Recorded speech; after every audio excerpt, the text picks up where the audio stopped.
Welcome everyone to another edition of Learning Live here on the PCW Facebook and YouTube channel. And let me tell you, we have a treat for you tonight. Hello, Ellen. Hello, everyone who is tuning in. A big happy 6th anniversary to my awesome team, to all of our customers, especially Ellen, who is now back from vacation. And we are looking forward to bringing you an awesome Learning Live tonight and a special announcement. So, without further ado, I am just going to hand things over to our friend, Crafty Kris. You can already see what's on her workstation and what she's going to be talking to you about tonight. Ellen, when is cake day?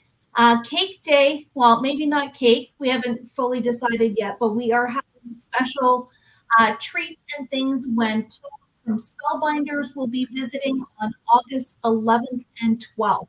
So if you want treats, then book those days to come and see us. All right, Kris, I'm going to hand it over to you, and away you go. Thank you, Sherry. Hi, everybody. I'm here tonight because I want to share with you a little about the gel press. I have been spending some time, I've been working with the gel press for quite a while, but I actually have been doing a lot of thinking around why somebody would be interested or would enjoy learning how to use the gel press. And so I have a little bit of talking I want to do about some of the features of the gel press and some of the reasons why those features are beneficial to you. And then I'm going to get into a little bit of a demo, and I'm also going to show you some uses of the things that you make with your gel press, what you can use them for after you've made all that creative mess. So to start off, I first want to talk to you about what a gel press actually is. So a gel press is an actual soft surface plate, excuse the noise, and it's jelly. It's just made out of jelly. It's kind of like a rubbery, clear thing that that you use as a press. The reason why it's a soft plate, most printing is done on a hard plate. You've got a hard plastic plate, and you either roll your brayer onto the hard plate and then transfer it onto your block or your mat or whatever you're using to print with.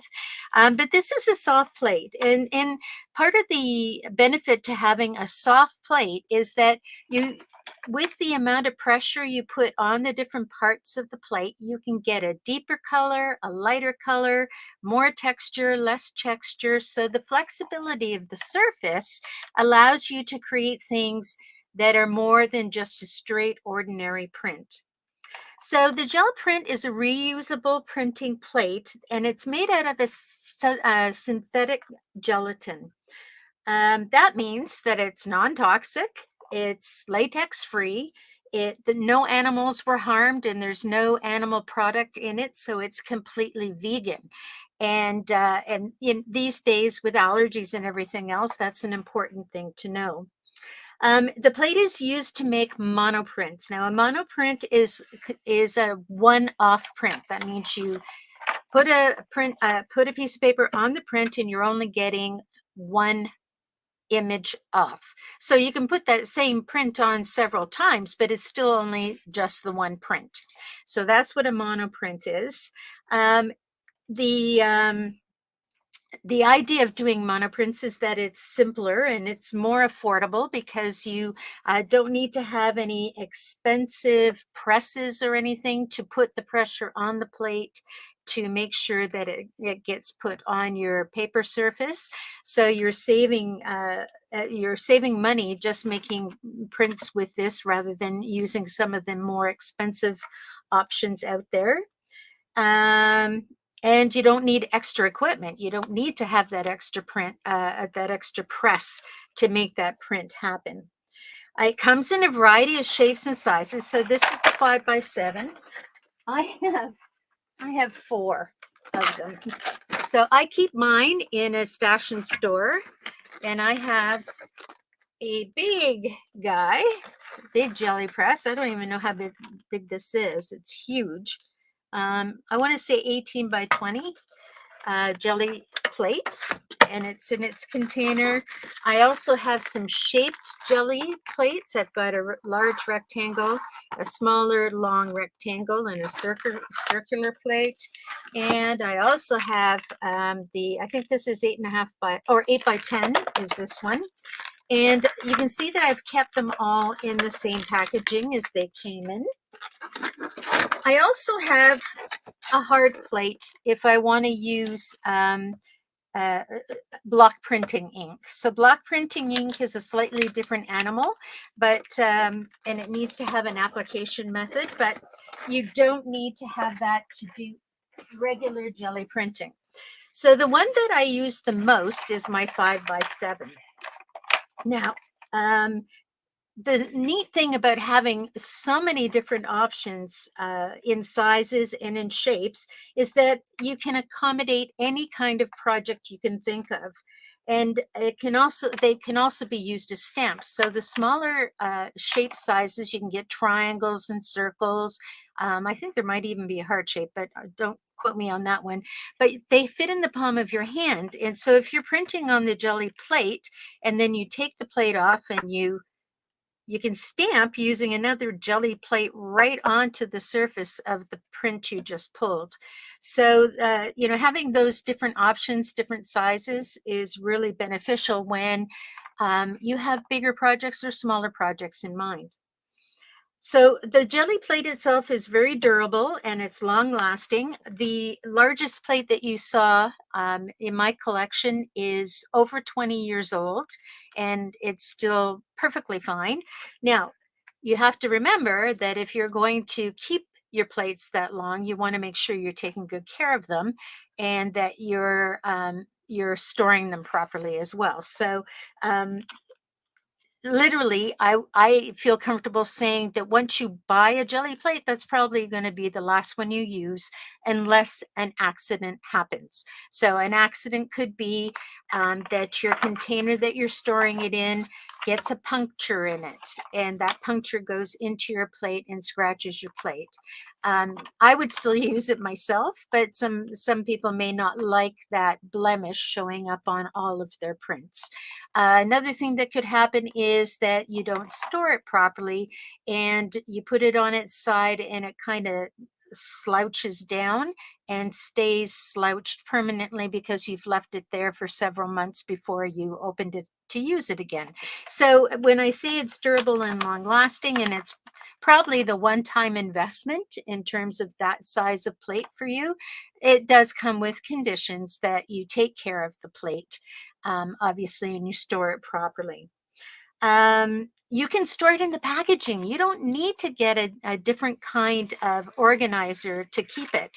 As long as you hang on to these little plastic sleeves that go on either side of your jelly plate, and you push out all the air so there's no bubbles on your jelly plate. All of that goes back in its original packaging. And that's how I've been storing my jelly plates for 20 years. And because the packaging is so tight, it doesn't allow the jelly plate to flop down or slide down or get slouchy. It keeps it nice and rigid. So you don't have to spend extra money on extra organizers to keep your plates flat. And you don't have to store them flat. They suggest it, but you don't have to as long as you've got your jelly plate supported. So it's easy to take care of. So jelly plates are one of the simplest printing methods to take care of. You can use mineral oil, hand sanitizer, baby oil, alcohol to clean it. The one thing you do not want to do is leave any of those products on after you've cleaned off your mess. So in the care section of this, you want to make sure that if you're using mineral oil to clean your surface, you want to make sure that you wipe that mineral oil off, especially mineral oil, because part of how they make the jelly plate has a compound of mineral oil in it. So you'll actually soften your jelly plate if you leave that mineral oil or oil paint, which also has mineral oil, on your jelly surface. So you want to make sure it's nice and clean and dry when you put it away. The benefit to being able to use those products is they're easy to get. So you can go to the Shoppers Drug Mart and pick up mineral oil or alcohol, or hand sanitizer, any of the baby oil. Any of those things are very very available for cleaning. You can even use soap and water, which is even more available. I would stay away from soaps that have sort of like either a granule bit into it, like what do you call that kind of soap? Struggling for a word here. They have little micro beads in it to really take all the slough off your skin. Don't use any of that. Just straight dish soap or straight hand soap. And if you want to have a little bit of fragrance, you can have that too. It makes it nicer to clean up. And then you wash it and get all the soap off it and put it away. So very simple to clean, very affordable to keep clean. So what can you use on a block? You can use acrylic or a block printing ink, water-based block printing inks, and you can use other things too. The best results I have are when I use good quality acrylic, but not everybody needs to have good quality acrylics to do their work. The difference I find between using watercolor paints and oil paints and water-based um, printing inks is that the acrylic gives you that nice bright color. So when you put different layers of color one on top of the other, they blend and mix, and you can see one color through the other color very clearly, and the colors are nice and bright. Doesn't mean you can't use other things. Just know that you're going to have a little bit of difference in the intensity and also the crispness of edges of things. So definitely, it's great to try whatever you have at home. Just make sure to avoid the oil paint because, like I said, it does have that mineral oil in it, and it will soften up your plate, especially if you leave it on in any place on the plate. So I just don't even go to oils. I work with distress paints and watercolor paints, but my favorite are a decent quality acrylic paint. And I don't go for fancy colors. I'm a I'm a mixologist at heart, so I'm red, yellow, blue, and then I might add in black and white, and maybe I'll have a green and a purple, but that's about as far as I go. All the rest of my colors are your basic primary and secondary colors, because the layering is what mixes those colors together, and that's where all the excitement happens. Oh, and in terms of things you can use to create patterns and textures, well, you can buy pattern and texture plates. You can buy pattern and texture combs and things similar to this one here, which are awesome. I love these. They're rigid enough to scrape the plate, but they're soft and you won't damage the plate. So the important thing is to remember, whatever you put on this plate, it cannot have sharp edges. Otherwise, you're going to damage the surface. And once you damage that surface, or you leave that bubble so that you end up with a bubble impression, you're going to get that on your plate over and over and over again for every print. So this is my bag of fun things to use when I put together my prints, and they all do something different. So yes, in the beginning, or as I add to my plates, I have my little sample cards that tell me all the different marks everything makes, and then I know what I'm looking for when I want to get a particular kind of result. So I do samples of all these things. Tonight I'm going to show you a couple of them. And where did I leave off here? So the objects for textures are things you can find around the house. You do not have to spend money on texture tools and plates and things. You can just find stuff around the house. Um, And I bet it's super fun just to try different things out and see what happens. Well, that's the thing, right? It's all about discovery. That's what I'm a very process oriented person. The end result in this isn't always necessarily my prime objective.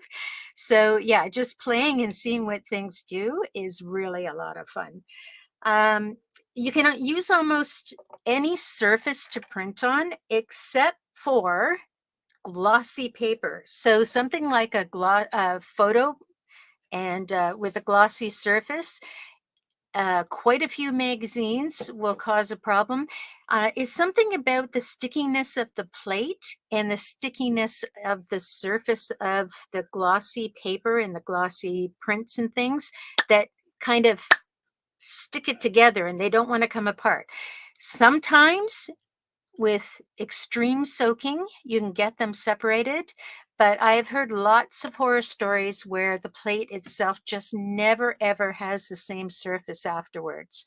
So I would just stay away from glossy papers altogether personally.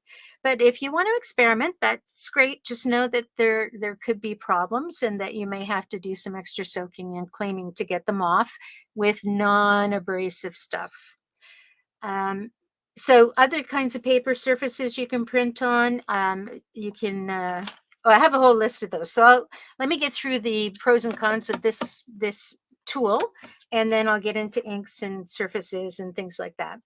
So you can use multiple approaches to apply your paints to this surface as well. So you can use a paintbrush and brayers and flicking and tools like you saw in my bag full of things, just layering things on top of the plate. You can apply block printing, as I mentioned earlier. It takes a little bit more time because you do need to roll off and roll on, and then you have to create some kind of a pattern through the ink. But it is an interesting change from using your acrylics and your watercolors and your distress paints. Pressing the paper down on the plate is super simple. You can do it two ways. You can buy a brayer and brayer it out. If you're using a brayer for rolling out, I would have a separate one versus the one that I use for applying paint. The applying the paint brayer will get messy. And then if you put your paper down on top of that and roll across the back to get the print flattened into the paint, you will have paint on both sides of your paper, which is not very cool. But you know what? There's a cheaper way. Just use your hands. You just push all over the paper, and I'll show you that because I'm not a big fan of rolling my prints. I prefer to hand press them because it gives me a sense of pushing. I can feel where I'm pushing more, pushing less, and changing the texture. Ghost prints, that's another benefit of this. Once you've done your print, if you've applied enough of the ink and it is still moist enough, because depending on your thickness and thinness of paint, you may end up with enough of your image left over to do a ghost print. And I'll show you what a ghost print is when I do the demo. So you can use, as I said, pretty much any kind of inks, and we went into a little bit of detail about that, avoiding the oil paints. The surfaces, you can use inexpensive papers like copy paper. My big go-to is the back of my Papercrafters workshop receipts. So I have a tendency to take an 8.5 by 11, just chop it down the middle, and I'll use the good side on that. Now, if I was doing an art print that I was going to frame and put, well, I probably would still use the copy paper because I like the way the paint goes on it. But you can use anything. You can use watercolor paper. You can use found object paper like books and things. I got this from Marcy. She challenged me to do something with it. And so I'm going to use that tonight as one of my demos. And you can also use vintage books and ledgers and newspapers, calligraphy paper, which is really good for marking, and doing something called mamigami, which is paper kneading. So you knead the paper and it all crinkles up and gets almost fabric-y. So that's a whole other realm with your printing process. That's way down the line if you're new at it. You can use tissue paper, which is nice and strong and translucent, and it's great for collaging. You can also use glassine paper. Now, this is a shiny surface paper, but it's glassine and it has, and you have to get the artist quality, because if you don't, you end up in the same situation as photos and shiny magazine papers. But the glassine paper works really nicely if you want to have that shiny surface.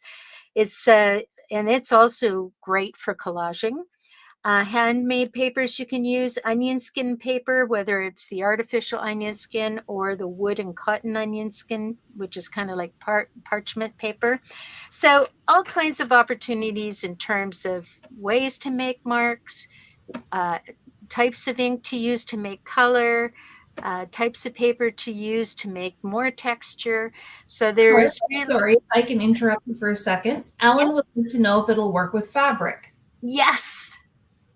In fact, gel prints and fabric is one of probably the second or third things I did, because I was in the fabric department at the Ontario College of Art, and I tried it there, and it's a great printmaker. Now, keeping in mind that depending on the weave in your fabric, you're going to have either an all-over print on like a silk, or you'll have like a print that has some texture in it, in a, say, cotton.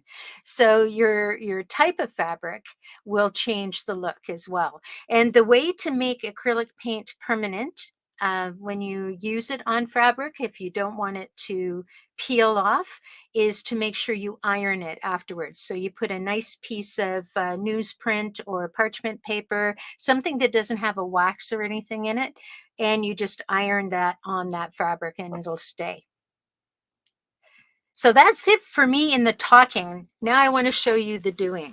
So I'm taking off my pieces of plastic that came in my container when I purchased my whole thing, and I keep that to the side.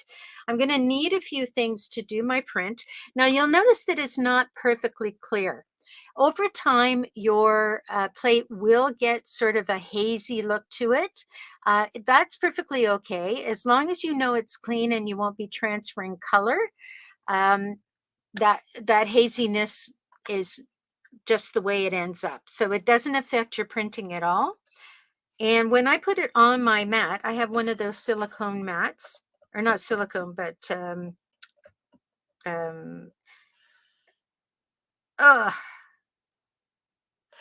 one of the surface mats that you use for mixed media and wet work. And is it like a vinyl? Yeah, kind of like a vinyl, but it's got a fabricy texture to it.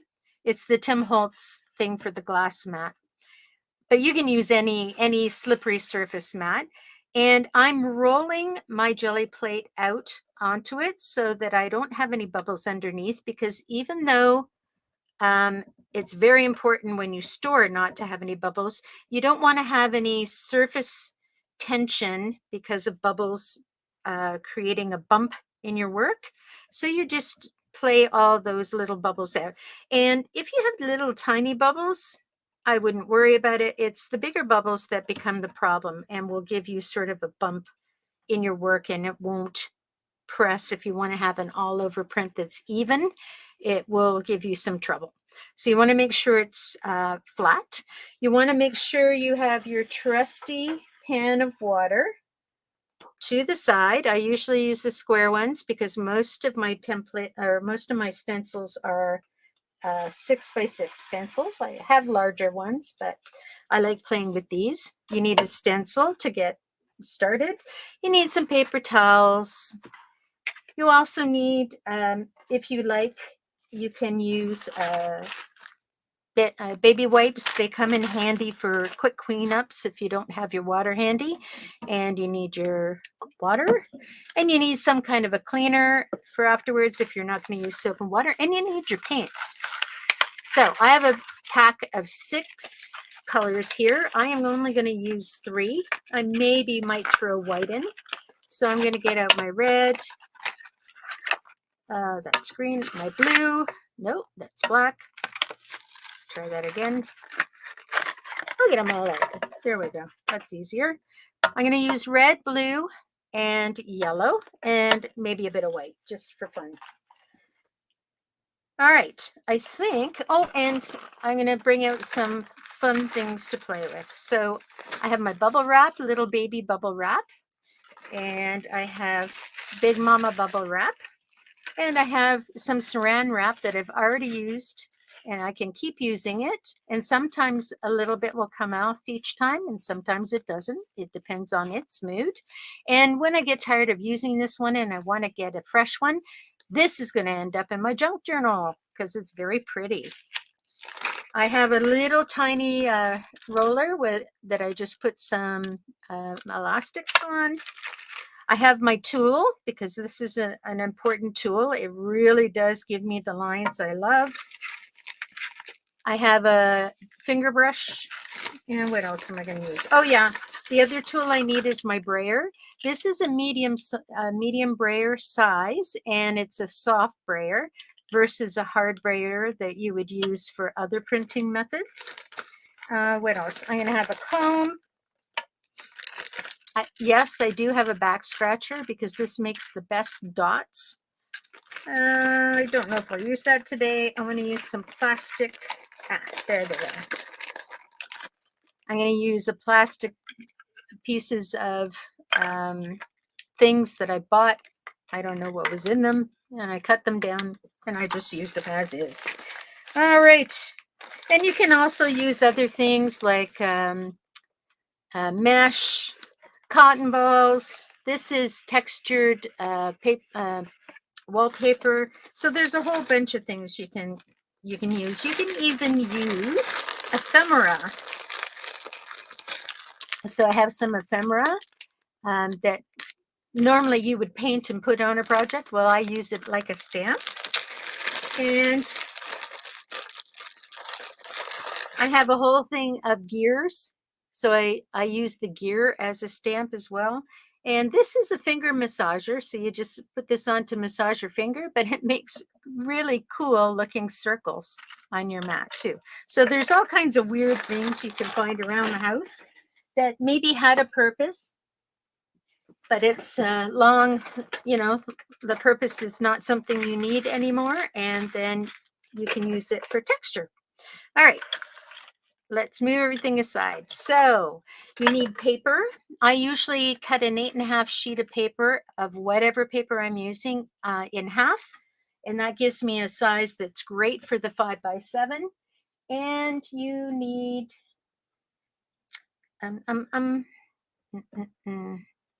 oh, you need a 8.5 by 11 piece of scrap paper that you can use to brush off your roller.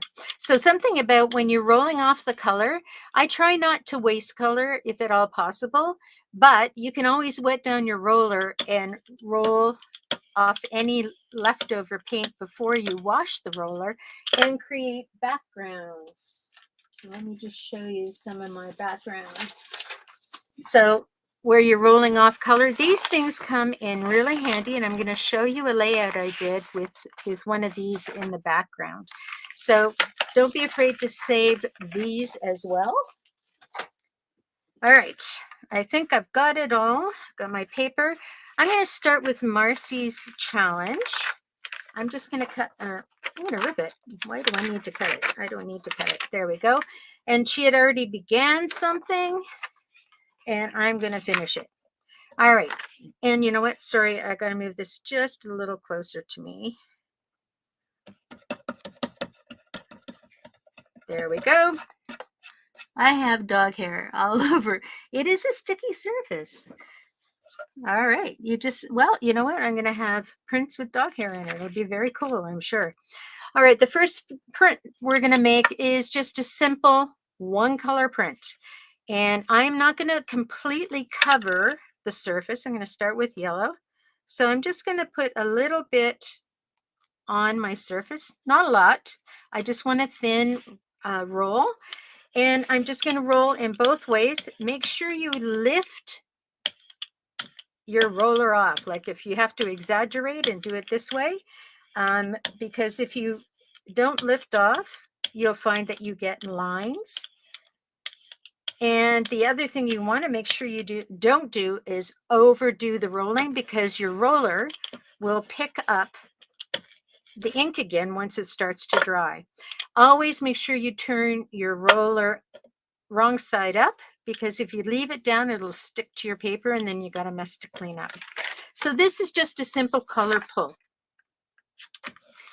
So that's me putting a thin layer on there. So with a thin layer, the drying time is quicker. So I don't have to wait for it to dry. And I can usually get, oh, I might have been talking too long. I can usually get the entire thing off at one time. But I was talking. Surprise, surprise. But that's okay. We're going to add another layer of color to this. So now we're going to put on, I want to do a 2 color on here. I've got red on one side, and I'm going to put blue on the other. And I kind of have to do this quick because I'm doing it thin. I don't, as you saw, have a lot of time. And I'm just going to try and keep the colors together. And then at the last minute, I'm going to roll across like that. And look at the pretty stuff that's happening over here. And I'm going to run that through my paper. And literally, you just keep going and going and going and going. All right. Oh, look at the color that's coming through here. You got purples because you got blue and red. You've got greens because you got blue and yellow. So you're mixing color automatically. And the neat thing about this, if you don't pre-mix it or use just a green paint, you never know what you're going to get. So these surprises are the kinds of surprises I love. All right, so now I've got some stuff going on here. I am going to use this other piece, and no, actually, I changed my mind. I'm going to put yellow in the background of this. And this time I'm going to put a little more,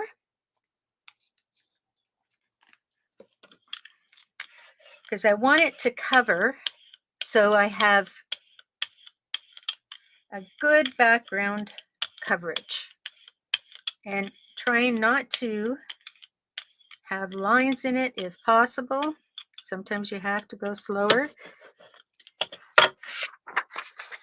And now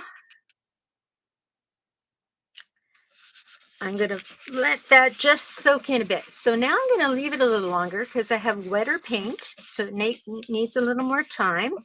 And I'm trying to lift off what was left from this piece.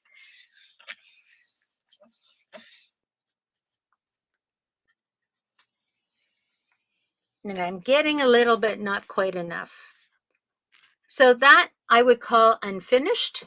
Once it's dry, we're going to play with that a little bit more. So I still have lots of stuff on my plate. I'm not going to clean my plate. Now I'm just going to go straight to my stencil. And when you're putting your stencil down, you want to push out all those bubbles. And the reason for that is that you don't want your paint to slip underneath. And if you have like a little bend in your stencil, you want to make sure that bend comes out. Because sometimes, you know, when we're cleaning our stencils, we can do some damage. So they're popping that way. I'm going to flip it over and do it this way then. Just make sure it's all down and you don't see many bubbles, because you don't want anything to slip underneath. You want whatever color you put on here to go on the plate. I'm going to use blue. I'm going to use a fairly thick application.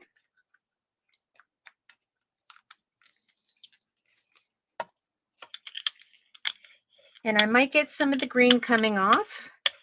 And I just want to make sure I get in all the spots. And I like the ridge at the top and bottom. I'm going to leave that on my roller. It's sometimes okay to do that. Grab a piece of paper.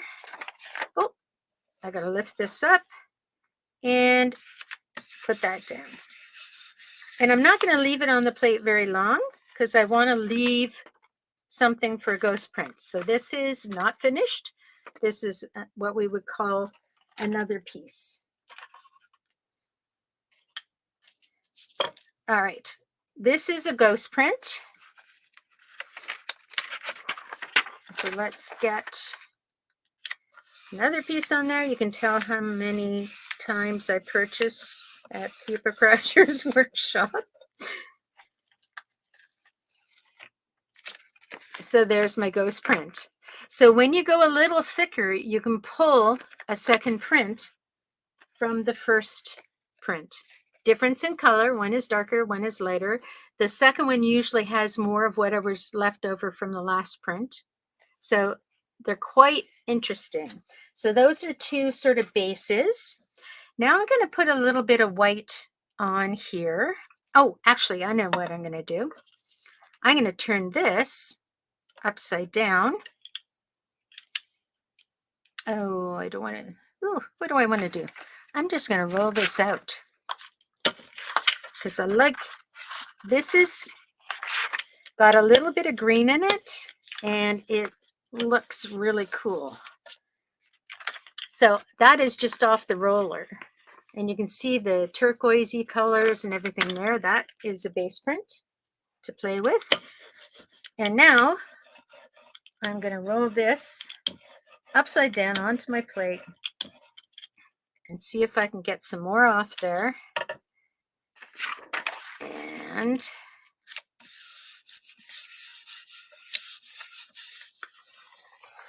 pull that off. Look at that. That's how much was left on that piece. Don't ever wash when there's that much blue on there. We want to keep making prints. So this is a little dry now. I am now putting it back. Actually, I'm going to put it right side up and rub all that color.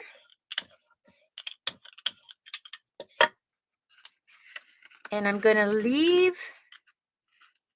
Whoop, let go. Oh, actually, I'm going to take it off. Oh, look, I bought more. And look at now, this is really going to a turquoise color. I'm going to put that back. Spray a little more water. There's like tons and tons and tons of paint on here. And this time, I'm just going to let it stay on there.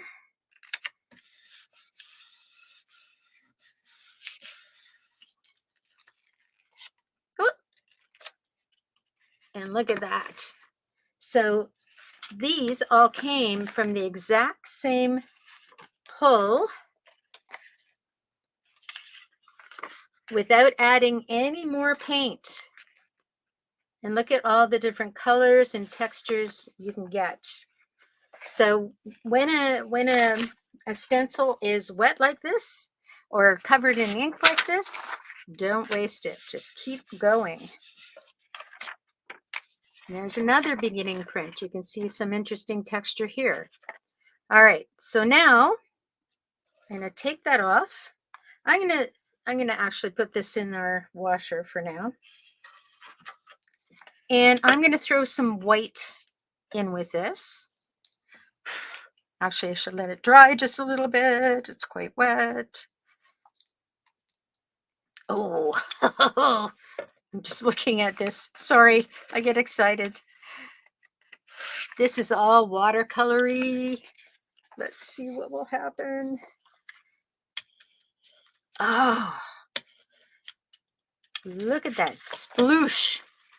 That's a gorgeous sploosh on the end there. That's going to dry. Trust me, we will get to something looking finished shortly. Oh, right. I was putting white Kris, on. Yeah. Alan has another question. How Uh-huh. do you know when to stop pulling prints of something? When your husband or your partner says, okay, Kris, enough is enough.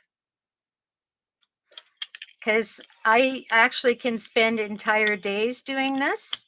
So I am never done until I like something. So I like this.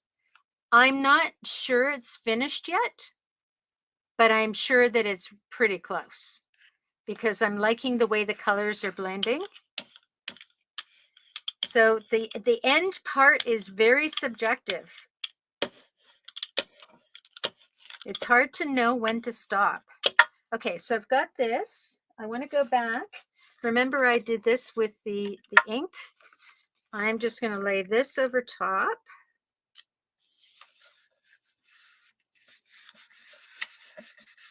And you're going to say, well, you're just putting white over top of all the blue. Yes, I am. Look at that. Wow. And let me get some dots off of here. This is where your texture tools come in. And then you can add that over top of one of your other papers and see what happens.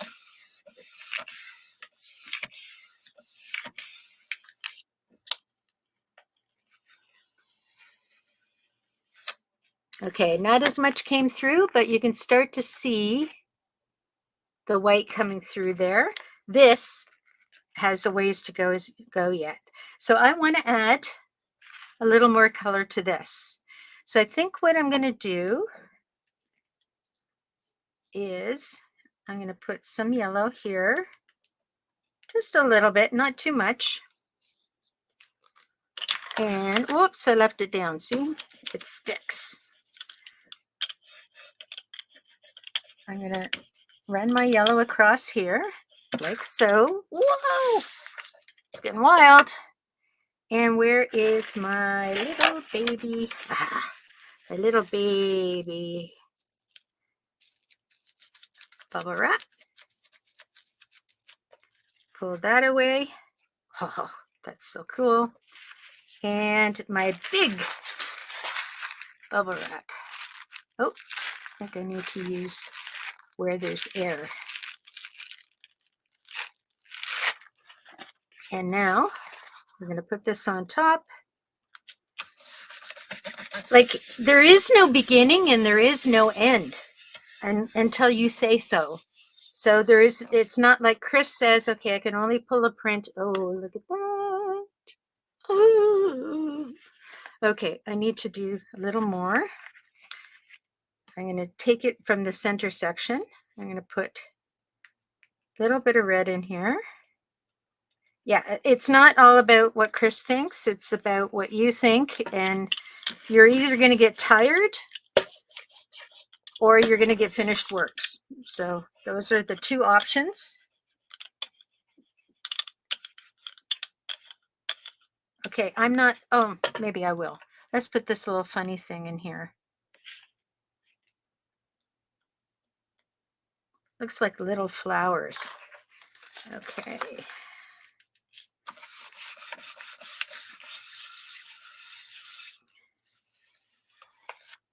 Look at my little flowers. Ah! Okay, one more thing on this one, and then I think we'll put it to rest. A little more blue on the bottom.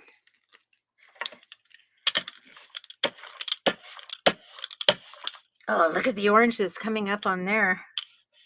There's too much color going on.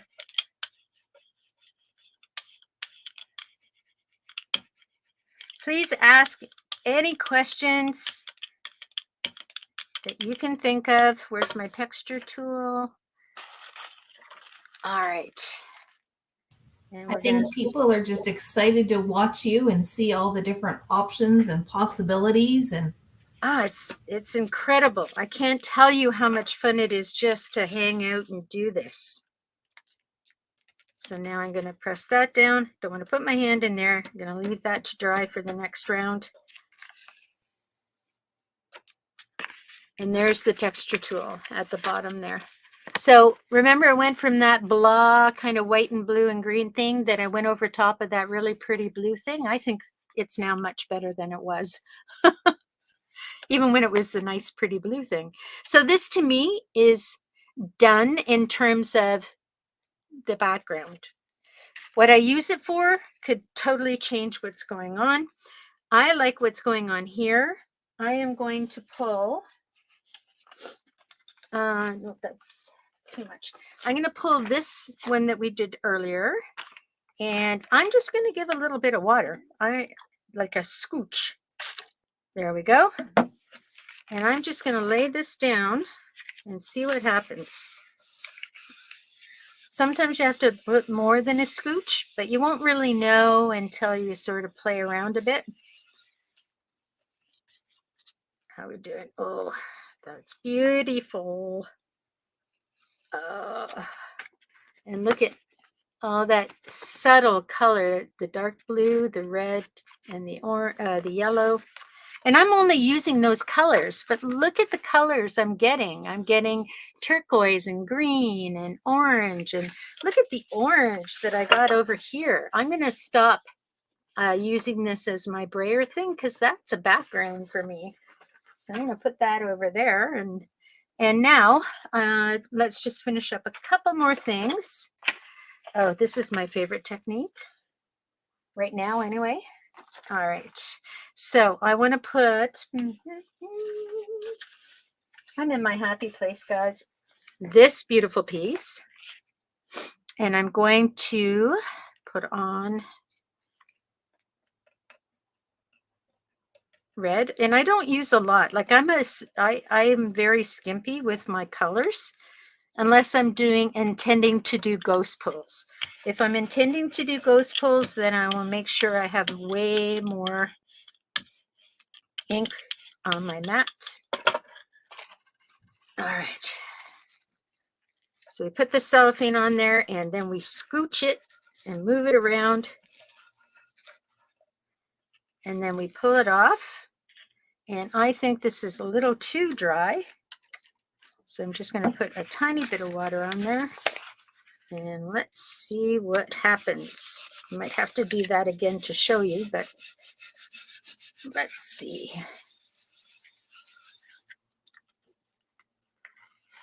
Yeah, it's just a little light, but you can see it. All that red. It used to be yellow, and now it's got lots of orangey browny color on it. So that's a cool background. I don't know how many I've made now. I've lost count. All right, we're going to do the proper red here, a little more intense. I need just a slightly thicker layer because that has to have something to scooch around on and not dry. So we're slightly thicker. And I don't have a piece of paper to roll off on. I don't mind rolling off because I know I'm going to use the rolling off as well as everything else. Oh, look at the purples and the magenta. Oh my gosh. That's crazy. Okay, hurry up, Kris. Get back. All right, this is where we want to be.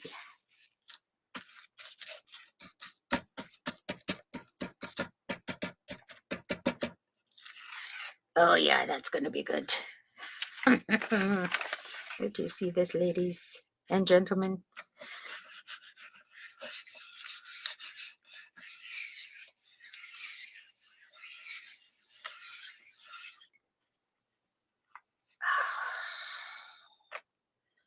Look at all that yummy, scoochy goodness.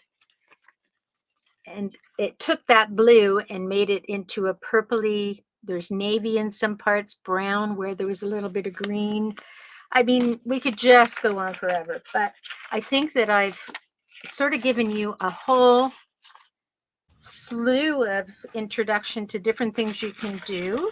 Now, we're just talking the basics here. We haven't even gone into, you know, using strings and like any technique you can do with paint, you can do it also on the gel plate. So something like when you see them pouring acrylics and then they have a piece of string and they pull the string out and it goes and makes pretty patterns. You can do that on a gel plate. Like there's just so many things you can do on a gel plate. Back to this one, now that it's dry, look at how cute that is. Wow. All right. Anyway, so, Kris. Yes. Alan has a question, and it might be a good. If you're not ready for this question yet, you can say we'll talk about it in a bit. Okay. But she'd like to know when a gel plate class is coming. Interesting. Okay. I have an answer to that question. I just need to show you how to clean. And then it'll take a couple of seconds because it's super simple to clean. And then I can talk more about that question. That is an excellent question. So Alan will come back to you. Yeah. So to clean, I would normally use hand sanitizer. I'm going to use water because I've got paint on here.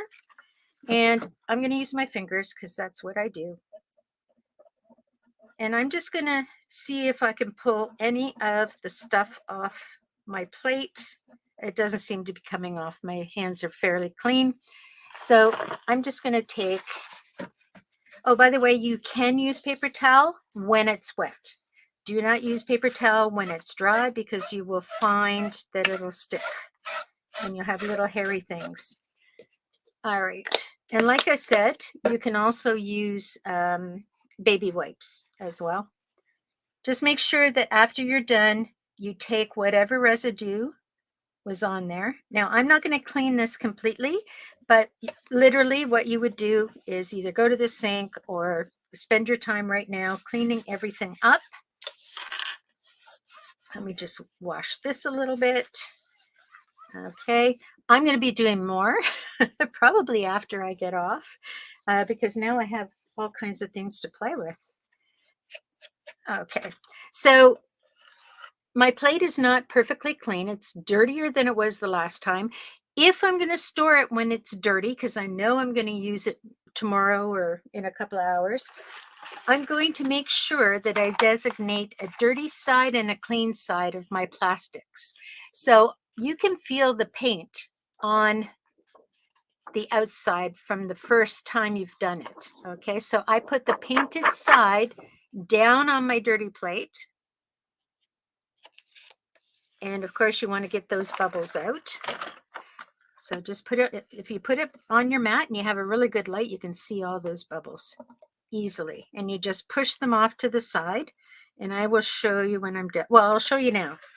Okay, so you can see overhead light.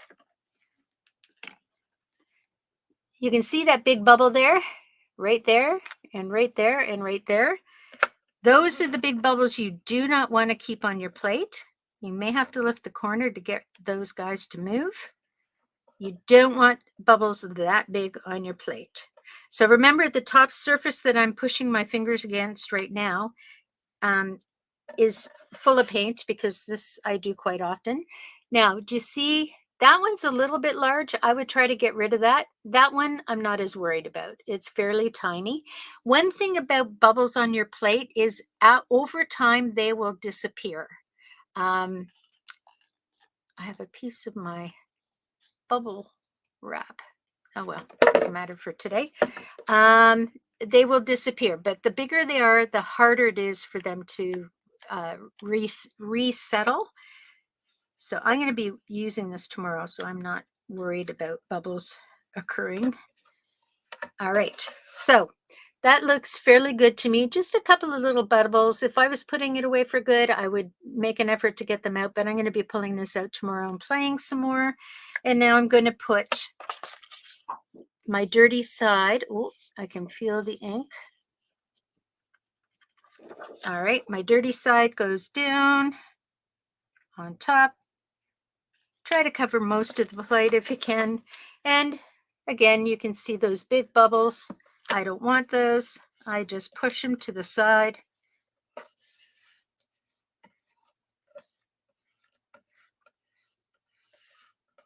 Boop, boop, boop. And sometimes you have to force them. And don't worry, once the plastic is on it, you can push hard. It's when the plastic isn't protecting that surface, you don't want to put sharp anything on it. In fact, you know, it's probably a good idea to keep sharp away from this altogether. So then I'm just going to pop this back in. Assume that I have cleaned it nicely. I'm going to pop it back in. Make sure all the little dots that put the plastic together are pushed in nicely. And now it's not going to slouch because it's firmly encased in both the plastic sheets and the plastic case. And then I put it in with my other jelly plates if I was finished for this session. I'm not, so it's going to the side. All right. Sherry. Yes, Kris? A little bird told me that there's something happening in September. That's right. And I think it's near the end of the month. That is correct. What was that date? It is a getting started with gel plate printing class with Kris. And I'm going to just play with my, no, I'm not going to be able to get that. Let me put that back. Marcy and I. Yeah, go ahead. Marcy and I are teaming up, and we are bringing you a couple of different perspectives on jelly plate.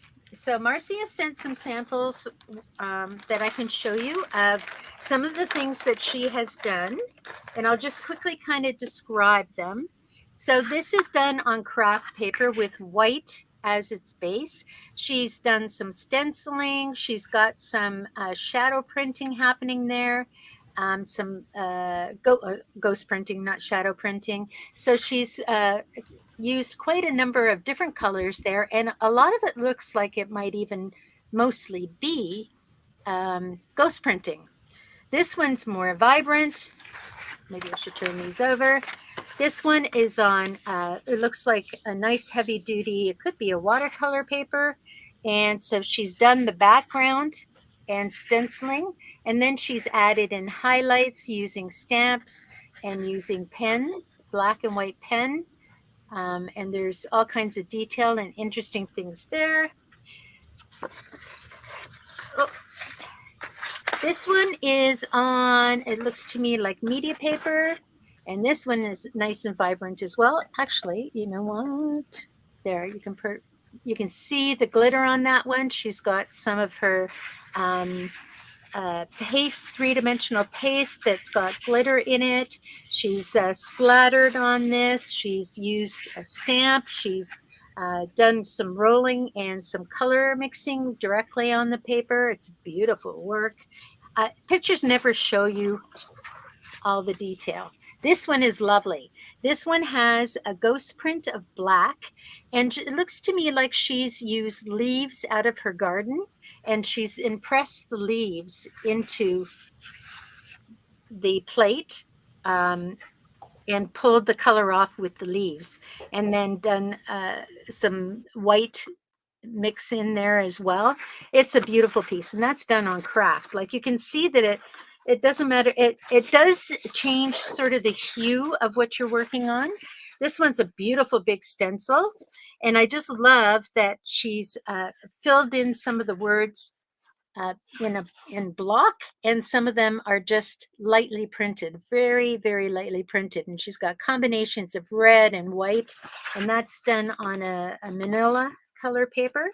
And this one is also beautiful, nice big multicolored stenciling, and it looks to me like the majority of this is ghost prints and with white in there, just very subtle work. Now Marcy has a very, very nice subtle style. As you know, I'm kind of the opposite. If you've seen my hair, you know that's the fact. So here's other things you can do I created a box, and I covered my box with all kinds of pieces of my prints. So I just love the way this looks. Here's a layout that I used prints, and I cut out some of the detail features. This is the stencil I used tonight, so it has like a floral. And there is the print. That was a roll-off print. Remember I said I'm going to save the roll-off prints? So the roll-off print, I literally just glued to the background of the paper, and it became the anchor for all this other stuff. And these are just cut out of the stencils I had.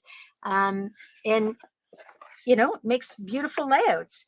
Here's another one I did. This is sort of like a masculine card, and I used a couple of different pieces of, I shouldn't show you all the different pieces I have. I have hundreds of pieces of background paper that is waiting for the foreground. So this is just a card I created using all of the pieces, different pieces of my jelly printing.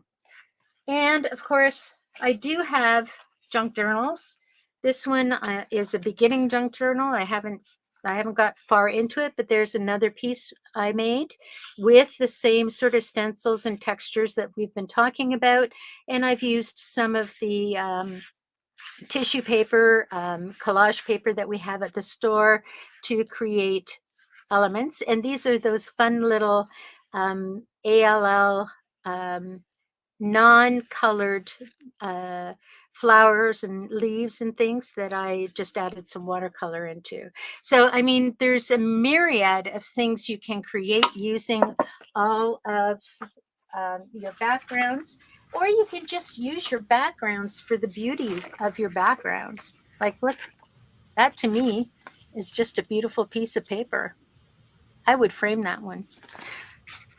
So Kris, maybe talk a little bit about the class and how we're approaching that. Those are some beautiful finished items, which I think will give people lots of ideas, but if you can tell them where they're starting, especially if they're brand new. Certainly. So in the beginning, when I was demonstrating, we started with our beginning prints, and I think I've gone over quite a few of them, but we started doing our single color, and then we went to two colors side by side. So we're going to take you through the process of first understanding how to roll, how much to roll on. If you have a thick layer, how long to leave it to dry before you can pull a print. If you have a thin layer, how long you can leave it to dry. So you're going to really understand the process of what the paint and the paper do together. And then from there, we're going to talk more about mixing. So what happens when you mix colors? You can buy colors, whatever color you want. But when you're layering color, it has a different look. So the greens and the turquoises I get by building color over color over color is very different than the stuff that comes out of the tube. So understanding a little bit about mixology, like what colors go together, what colors are the result of that color, helps you to build on different levels in your work. So, I had a beautiful blue here, but I thought adding that red to get the red, blue, purple combination would be a really fun thing to try. So you're going to be playing around with thick and thin, dry and wet, ghost prints, combining color side by side at one time, and then color as separate layers. So that's kind of in the beginning part of the morning. And then we're going to take you through the process of using your stencil and how to build layers using stencils, the same stencil in many, many different ways. So you really only need to have one stencil, nice open and open stencil so you can see the color. If you're a little bit too tight, it's kind of hard to see one color versus the other color and any color mixes. So we'd like to encourage you to have some kind of an open stencil, and you'll get, we'll be sending you an email a week prior so that you can prepare. So there will be some gathering of materials around the house kind of thing. And Marcy is going to also be a part of that part. And then I'm going to, and we're kind of doing it in tandem. So she's taking what I leave off with and building on that. And then I'm taking what she leaves off with just to show you a finish of one of these smaller prints. And then in the afternoon, we are going to actually work with you to build a layout, build a card. So I'll be doing layouts and cards, and Marcy will be focusing on how to finish for art journals and junk journals. So you're going to get the whole gamut of the experience from very, very early beginnings to actual finished products in one day. And then the most exciting part is after all the teaching happens, we have 3, 4, 5, a couple of hours afterwards, which is just playtime. So if you're not able to stay and you can work on your own, then that would be the time that you wouldn't be getting face-to-face instruction. But we are there to answer your questions. We are there to, you show us a problem and we'll tell you how to work your way through it.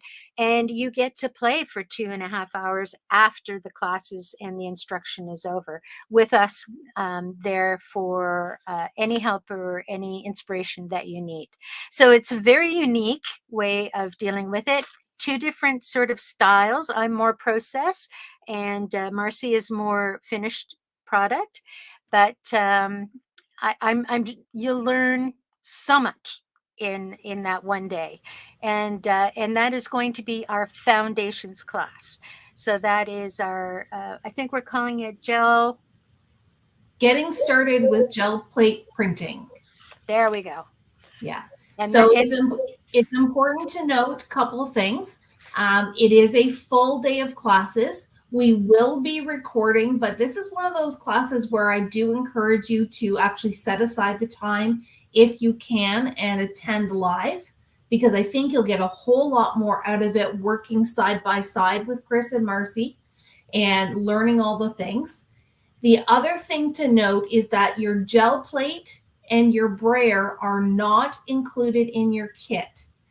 We did this because we know that there are some people that do have plates already and they can be a little bit more of an investment. So we wanted to keep the class really accessible and affordable. But if you don't have a plate, if you don't have a brayer, don't fret. Email us at the store. And I'm going to get the website here, the email address here in a second. Email us and we will offer you 15% off a brayer and a gel plate if you need them. So you will definitely have the tools that you need in order to play along and to complete the class. We just didn't include them in the class kit, so just be mindful of that. Yeah, and really, like I said in the introduction, when we were going through all the features of it and what the benefits of using the gel plate were, it's a tool. It's like any tool. So it's generally tools are an investment, but if you take good care of it, it's going to be an investment. Like I've said, that I've had for 20 years. My big plate is a 20-year-old plate and I still use it and it's still jelly. So it hasn't turned black yet.